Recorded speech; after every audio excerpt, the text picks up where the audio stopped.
How do you think the fans are going to react to the new music? I hope they like it. I think it might be fairly polarizing. Um, there's a fair mix of old and new influences going on. It's got some of the fast, fun stuff from like the first record, some of the more lighthearted stuff. And then it's got some more emotionally challenging stuff, a little more somber, not quite as not quite as upbeat, kind of a little more bummed out. But I don't know. I think we could gain some new fans and lose some old fans, which I guess is pretty normal. But yeah, I think people will like it overall. What are some of your favorites from the new music? My favorite track personally is "Curl Up and Die Young." It's really twangy. It has like a slight southern influence in it. Um, Other than that, I like Faker. That's kind of like the racehorse of the record. It's the first one out the gate. Um, Really fond of Faker. Real fond of Curl Up and Die Young. What kept you guys going during the writing process? Um, well, I do pretty much all the writing, and the writing process is kind of consistently ongoing. It's not like I don't wake up and say, "Oh, I'm going to write a new record," or "Oh, time to sit down and write songs." I constantly have things kind of.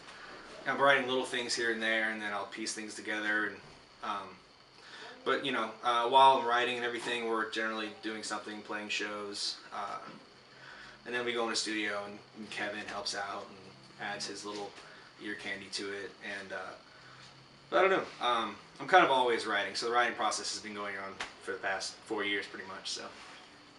What does it feel like knowing that it's done now? Whew. It's been done for a long time. That's the crazy thing, is it's been done for over a year, and we've been dealing with different labels and talking to a lot of people and kind of sitting and waiting on it, because there's things in place and things going on with some labels and some other people, and we finally just got tired of waiting and decided to do it ourselves. So sitting on it has been pretty awful. If you kind of have like this thing you want to give to your friends and give to your fans and everything, and you kind of have to wait. And so the waiting process has sucked, but I feel really, really happy to be getting it out, because I just feel like a huge weight being lifted off my shoulders. It's sweet. Involved in the local scene. Did that help, like, with outside influences to the album? What do you mean exactly? Like, did you have outside help Yeah. other than the band? Yeah. We played some shows with Hawthorne Heights before we went in to do the EP, and they liked us a lot. And after seeing them, we liked them. We kind of got along real well. We became friends. And after becoming friends and playing some more shows, JT approached us about him helping produce the EP at their studio in Ohio. So we went and tracked it in Ohio, Popside Studios, with Micah and JT from Hawthorne Heights, and they produced it and engineered it. And then Phil, our old guitarist, took it back to his studio in Lafayette to mix it and master it. So yeah, we've had a lot of influence and help from people outside the band, just people that run, the Hoosier Dome, that help run the local scene and book shows, and as well as the Hawthorne Heights dudes have been really, really helpful. And just other friends that have, give great advice, and we're really fortunate to be acquainted and friends with some really cool people that are really wise and knowledgeable and have been places we haven't been. So that's been really helpful. What's been the best advice you've ever been given? Man, that's really hard. Play your cards close. Don't let people in to your creative process. Don't give everybody everything early, which is something I struggle with a lot. Is when I'm done with something, whether it's ready to come out or not, I want to give it to people because I just want to know what people think. I'm very reliant on people's support. So sitting on it this past year, I had a lot of people say, I did my best, but keep it close. Don't just give it to people. Don't. So play your cards close. Don't let everybody in is important. Not because they don't deserve to be there or anything, but just it's going to take away from your end result if you just finish something and then throw it out. So it's been challenging, but that was a pretty good piece of advice. Do you remember how you got into the local scene? Yes. I got really into punk rock music when I was like 13. I got into bands like The Clash and Stiff Little Fingers and kind of like early British punk bands. And I switched schools. I switched middle schools, and I met some friends at my new middle school. And I had no idea there's local shows going on. I feel like it's kind of a universal story. Kids like this type of music don't know there's local shows, and they have one friend or a group of friends say, "Hey, there's this place that we go to. You should go to some shows."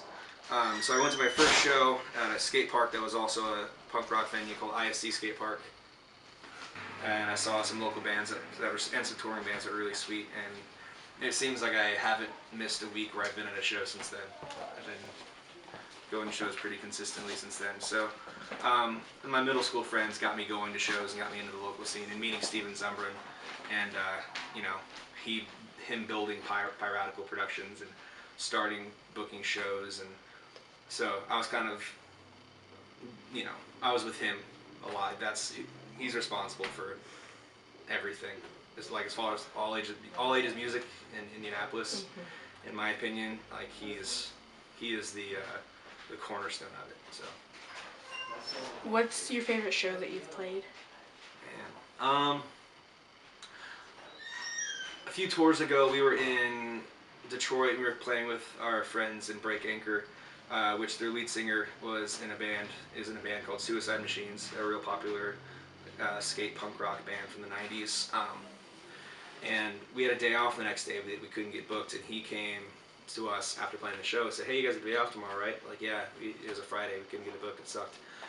And he said, "Suicide Machines are playing in Cleveland tomorrow, which is going to be a huge show." He did say that, but you guys want to play? And we were like, absolutely, yes. And so we got to play in front of like 700 people right before Suicide Machines, and it was awesome. And and I've been friends with Jay for a real long time, but it was really cool finally being able to play with Suicide Machines, which are one of my favorite bands, and like one of the bands that got me into the music, into punk rock music. So that was sweet, and it was well received. We sold a ton of merch, and it was an awesome show.